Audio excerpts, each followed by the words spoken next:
Mehmet Celik. He is the editorial coordinator at Daily Sabah and joins me live in the studio. Mehmet, a historic day in Turkey's history, in its history of this decades-long conflict. It's the beginning of a new era for Turkey's fight against terrorism. Let me get your reaction.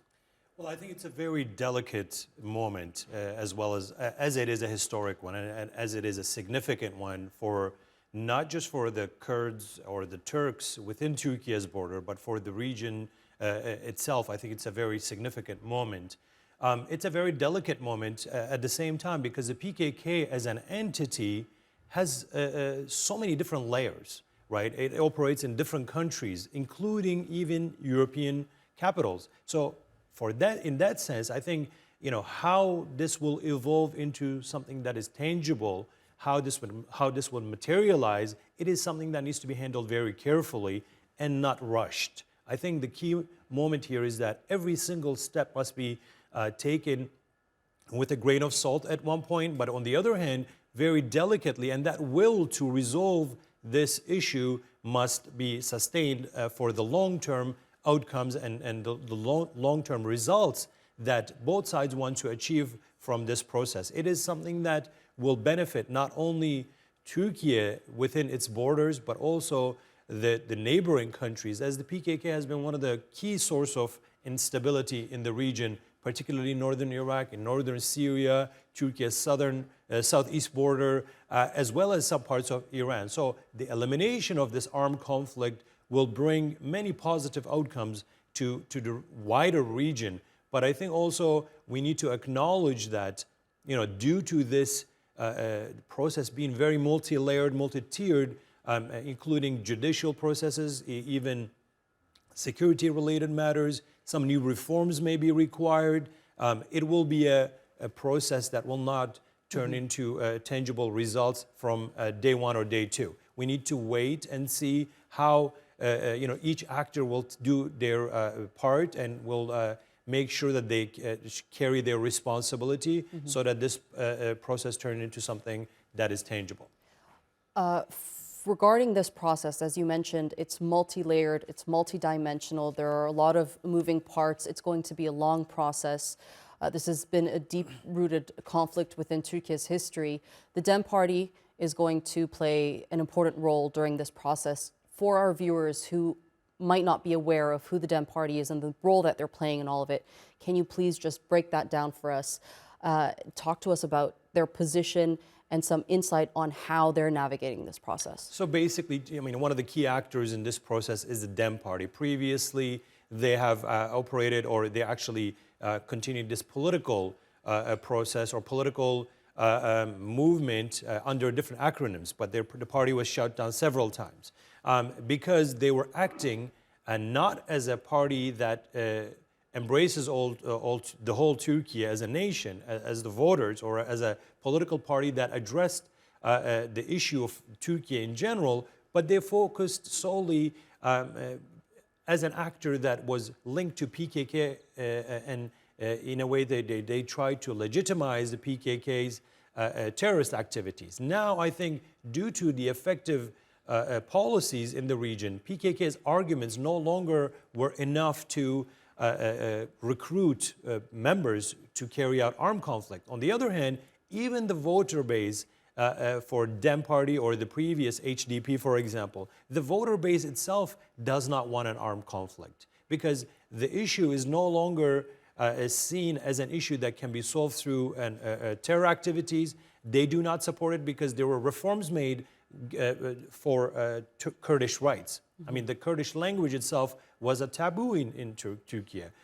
Now the state, the TRT, has a Kurdish language channel. The economic activity in the region was very limited due to security concerns.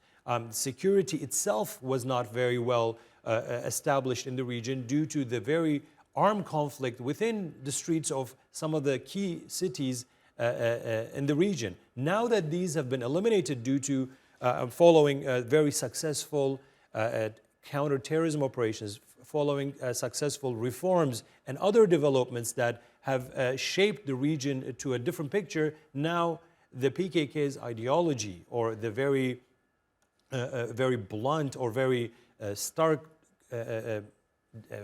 arguments that try to recruit people no longer effective. So I think that them, if they want this to be a new phase, they also must detach themselves from those arguments that the PKK had actually used to form its base. Now, the them, if they want to continue this political process as a key actor, they need to ensure that their rhetoric, their narrative and discourse must be for a better future for Turkey as a country, as a nation of one people, or one united nation that has different identities or different ethnic groups that strive for the same better future of the country.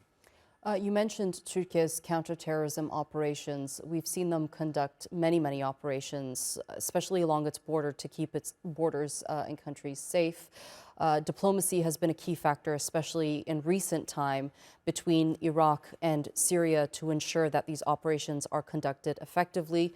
Talk to us about what we can expect in terms of diplomacy moving forward with these two countries that border Turkey. Well, first of all, for many years, Iraq and Turkey relations were fluctuating. The political will to support Turkey's counterterrorism operations in northern Iraq or along Turkey's border were not supported by Baghdad. And now that that has changed, now that both countries see that the terrorist instability or the instability that the PKK brings must be tackled, I think that political will is there and will be acting in coordination following today's how this the process will unravel. When it comes to Syria, there is a more delicate process there, as the Syria itself is in this phase of nation building. I mean, we have had 10 years of war in Syria. The new government is still facing a lot of challenges when it comes to security, when it comes to sanctions, when it comes to legitimacy internationally. Nevertheless, Turkey and Syria sees a few things from the same perspective. One is Syria's territorial integrity, and that was a big issue with the presence of YPG along northern Syria. Two is making sure that the nation actually can be reconstructed through international support, and the safe returns of course, Syrians in Turkey back to their country. Now, if the SDF or the YPG, and I mean, they're using different acronyms within the country, if they are able to reintegrate into Syria, and that is accepted by the Syrian government as well as Turkey, then I think that will be a matter that will be handled within Syria as their Syrian citizens. But if that entity continues its activities, an armed confrontation with Turkey, or if they seek something beyond that, beyond Syria's territorial integrity, I think this will be something that Turkey will not allow in the long term. Even though they try to detach themselves from the PKK as the acronym, using the SDF or the PYD, everybody is acknowledging that they are just different acronyms for the same group that are organically linked through different branches and operate in different countries through different branches. Okay, Mehmet Celik, the editorial coordinator at Daily Sabah. Thank you so much for joining us here on TRT World and sharing that analysis with us. I appreciate it.